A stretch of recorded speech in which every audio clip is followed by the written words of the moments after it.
महाराज अशोक अपने बागीचे में अकेले कुछ सोच रहे थे। तब ही वहां पर उसकी मंत्री भीमा चला आता है। महाराज की जय हो, महाराज की जय हो। महाराज, आपके पिताजी के स्वास्थ्य तो दिन ब दिन गिरता जा रहा है।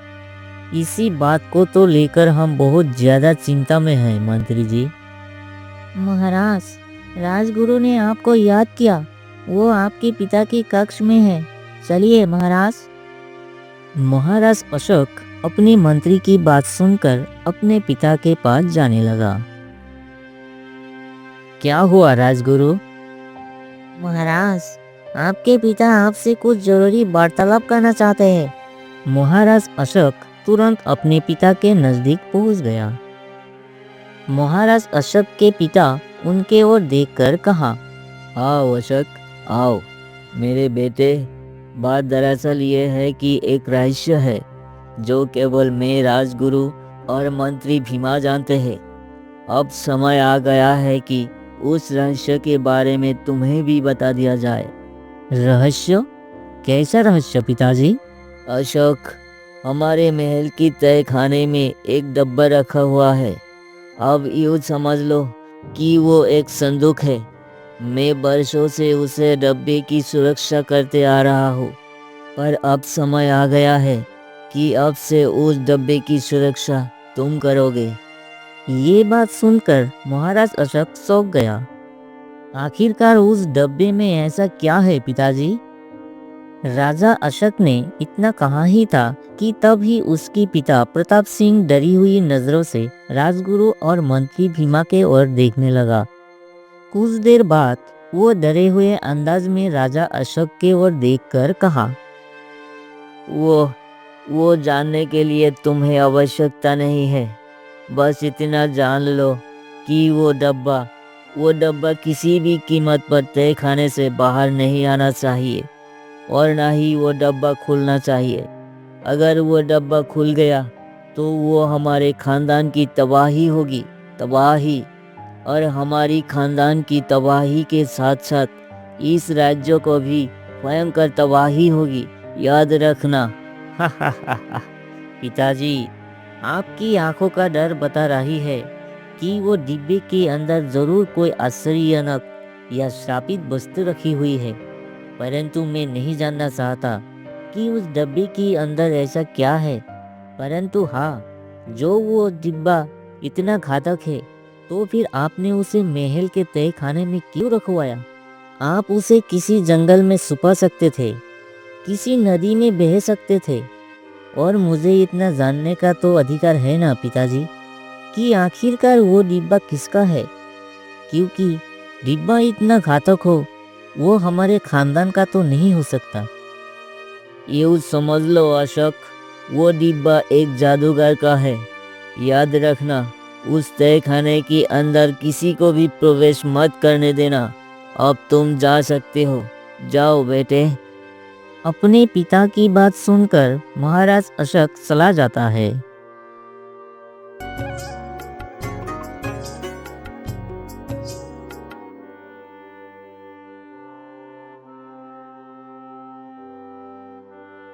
कुछ दिन बाद महाराज अशोक के पिता राजा प्रताप सिंह संसार छोड़कर चले गए।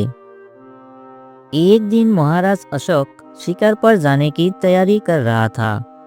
तब ही मंत्री भीमा वहां पर आ जाता है। महाराज, मुझे लगता है कि आपको आज नहीं बल्कि कल शिकार पर जाना चाहिए।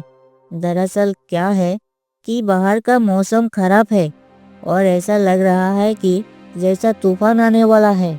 मंत्री भीमा की बात सुनकर राजा अशोक मुस्कुरा होता कहा, हा, मंत्री जी, आपकी चिंता देखकर मुझे अच्छा लगे, परंतु आपको भूलना नहीं चाहिए, एक राजा तूफान और आंधियों से नहीं डरता। आज हमारा शिकार करने का बहुत मन है, लेकिन आप चिंता मत कीजिए। आज हम जंगल के अंदर तक नहीं जाएंगे, ये ठीक है ना?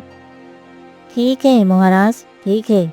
आप एक काम कीजिए, अपने साथ कुछ सैनिक भी ले जाइए महाराज। परंतु आपने अभी कहा मंत्री जी कि तूफान आने का संभावना है, तो ऐसे में हम किसी भी सैनिक को अपने साथ खतरे में नहीं डालना चाहते हैं, ठीक है? अरे, तो फिर आप भी खतरे में क्यों जा रहे हैं महाराज? क्योंकि हम एक राजा है। इतना कहकर महाराज अशोक कमरे से बाहर चला गया और अपने घोड़े में बैठकर जंगल की ओर जाने लगा। महाराज अशोक जंगल की सीमा पर पहुंचा ही था कि तभी अचानक राजा अशोक घोड़े से गिर पड़ा। महाराज अशोक जैसे ही उठने की कोशिश की, वो दर्द से करा उठा। आह आह, अरे ये क्या? ऐसा लग रहा है कि जैसे कि घोड़े से गिरकर मेरे पैर पे भयंकर मोच आ गई। आह आह आह।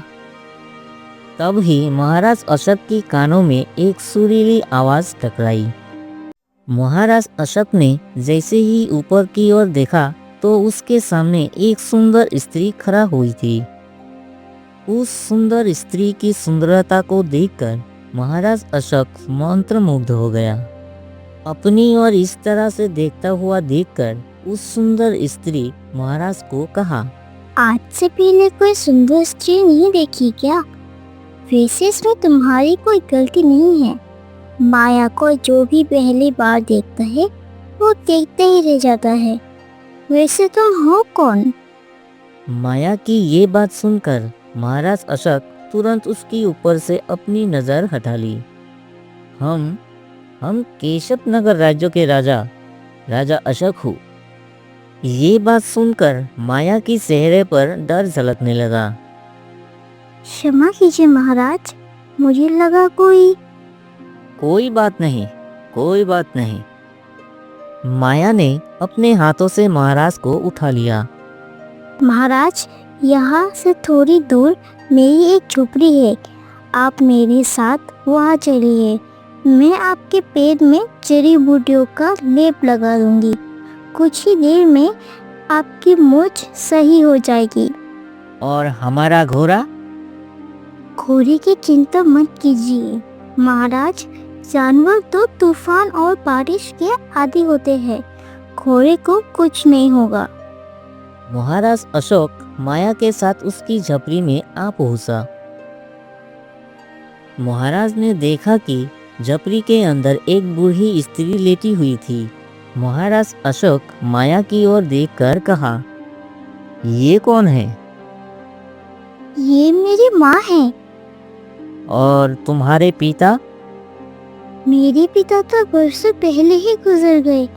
दरअसल मैं और मेरी माँ बंजारों की प्रजाति से हैं। कुछ समय पहले हमारा काफिला इस स्थान पर रुका था, परंतु मेरी माँ अचानक से बीमार हो गई और मेरे पिता चल बसे। इसीलिए मेरी माँ ने यहीं पर रहने का फैसला कर लिया। इतना बोलकर माया बाहर चली गई और कुछ देर बाद हाथ में कुछ जड़ी बूटियां लेकर आ पहुंची और उसे पीसकर महाराज की पैरों में लगा दी। कुछ ही देर में महाराज को ऐसा महसूस होने लगा मानो कि उसकी पैरों में मोच कभी आई ही नहीं थी। ये जंगल की जड़ी बूटियां हैं। मैं बचपन से इस जगह पर रही हूँ, इसीलिए मुझे जड़ी बूटियों का अच्छा ज्ञान है। हाँ, ठीक है, ठीक। तुमने हमारी सहायता की। हम तुमसे मिलने के लिए जरूर आएंगे और बहुत बहुत धन्यवाद। चलो अब हम चलते हैं। इतना बोलकर महाराज अशोक वहां से चला गया और राजमहल में पहुंच गई। तब ही उसकी पत्नी महारानी सुलेखा वहां पर पहुंच जाती है। आप कहाँ गए थे? हमने मंत्री भीमा को बता के शिकार पर गए थे। आपका शिकार करने का शौक न जाने कब खत्म होगा। मेरे मन में कितने बुरे बुरे विचार आ रहे थे। अरे महारानी सुलेखा, तुम एक राजा की पत्नी हो, एक राजा की पत्नी, वो भी बहादुर और वीर राजा। तुम्हें ऐसी बातें शोभा नहीं देती। ऐसी बातें मत किया करो, ठीक है? इतना बोलकर महाराज अशोक वहां से चला गया।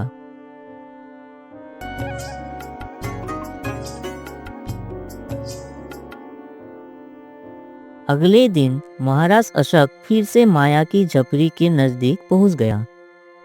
महाराज जाकर देखा माया बहुत ही उदास थी। क्या बात है माया, आज क्या हो गया? कल तो तुम्हारा चेहरा बहुत ही खुश था, लेकिन आज तुम्हारी इस चेहरे पर उदासी क्यों है? क्या हो गया? आपके जाने के बाद मेरी माँ भी चल बसी। कुछ देर पहले ही मैंने अपनी माँ का अंतिम संस्कार किया है।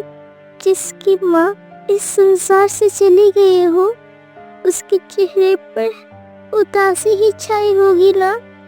ओह, तो ये बात है। ये तो बहुत ही बुरा हुआ। क्या तुम अब इस जंगल में अकेली रहोगी? मैं बंजारों की प्रजाति से हूँ। मुझे अकेले रहने के अलावा मेरे पास और क्या चारा है? नहीं नहीं माया, नहीं। हम तुम्हें इस तरह अकेला इस जंगल में नहीं छोड़ सकते। अरे, अकेली स्त्री को देखकर सैकड़ों भेड़ियों की नज़र उसकी ओर चली जाती है। हाँ, अगर अपने मन की बात बोलूं तो बात यह है माया कि जब से हमने तुम्हें देखा, हमें तुमसे प्रेम हो गया। ये सुनकर माया बुरी तरह से चौंक पड़ी। ये आप क्या कह रहे हैं? मैंने तो सुना है कि आप पहले से ही शादीशुदा है और आपके एक पुत्र भी है। हाँ, तो क्या हो गया? एक राजा अपने जीवन में एक से अधिक विवाह करता है। अगर तुम हमसे विवाह करने के लिए तैयार हो तो हम अभी इसी वक्त तुमसे विवाह करेंगे। बोलो, क्या बात है? महाराज अशोक की बात सुनकर माया अपनी नजरें नीची करके खामोश लहजे में अपनी सहमत दिया। कुछ ही देर बाद दोनों ने शादी किया और राजमहल में पहुंच जाती है। महल में महाराज अशोक की नई पत्नी को देखकर उसकी पत्नी महारानी सुलेखा बुरी तरह से चौंक पड़ी और महाराज अशोक की ओर देखकर कहा, ये कौन है? महारानी सुलेखा, ये हमारी दूसरी पत्नी है। इनका नाम है माया। कल इन्होंने ही मुझे सहायता की थी। आज जब हम इनसे मिलने के लिए गए तो पता चला कि इनकी माँ चल बसी है। अब तुम ही बताओ, भला इन्हें हम ऐसे जंगल में छोड़कर कैसे आ सकते हैं? देखिए, हमें आपकी दूसरी विवाह से कोई ऐतराज नहीं है, परंतु आप मुझसे एक बार पूछ लेते तो आपका क्या बिगड़ जाता। महारानी की ये बात सुनकर महाराज कोई जवाब ना देकर वहां से चला गया।